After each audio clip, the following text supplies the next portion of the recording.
Kjo grua e re ndjeu diçka që i lëvizte në gojë duke bërë dush. Kur e pa veten në pasqyrë, u tmerrua. Daniela Liverani është një vajzë 24 vjeçare e cila vjen nga Edinburghu, Skocia. Ajo i do udhëtimet nëpër botë dhe viziton vendet egzotike dhe të largëta.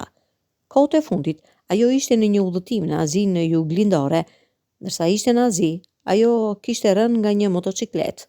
Nuk u dëmtua rënd, por filloi të kishte gjakderdhje nga hunda pas aksidentit. Kur u kthye në Skoci, ajo vuri re se gjakderdhjet nga hunda ishin duke u përkeqësuar dhe po bëheshin më të shpeshta. Ajo mund të ndjente se diçka kishte në hund, por ajo supozonte se ishte vetëm një pikë si gjaku. Çuditërisht, një ditë kur po bënte një dush, ndjeu një masë të ngjitshme që prek buzët e saj. Ajo doli nga dushi të shikoheshe në pasqyrë.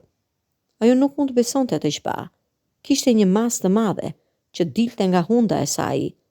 Pastaj ajo menjëherë kuptoi se kishte një lloj krijese që jetonte në trupin e saj. Ajo vuajti shumë pasi kishte shumë dhimbje, ndërsa mjekët po përpiqeshin të tërhiqnin krijesën e çuditshme nga hunda e saj me doreza kirurgjikale. Daniela ishte shumë kurioze, kështu që ajo i pyeti mjekët se çfarë do të kishte ndodhur nëse krijesa do kishte vazhduar të jetonte brenda saj. Përgjigjja e mjekëve ishte jashtëzakonisht e bezdisshme, do të kishte përfunduar në rrugën e saj drejt trurit të saj dhe do të ushqehej me të. Historia e kësaj vajze është e mjaftueshme për të dërguar një drithërim në trup. Shushunja ishte në të vërtetë duke i pirë gjakun, pa u vënë re dhe mund t'i kishte marrë jetën.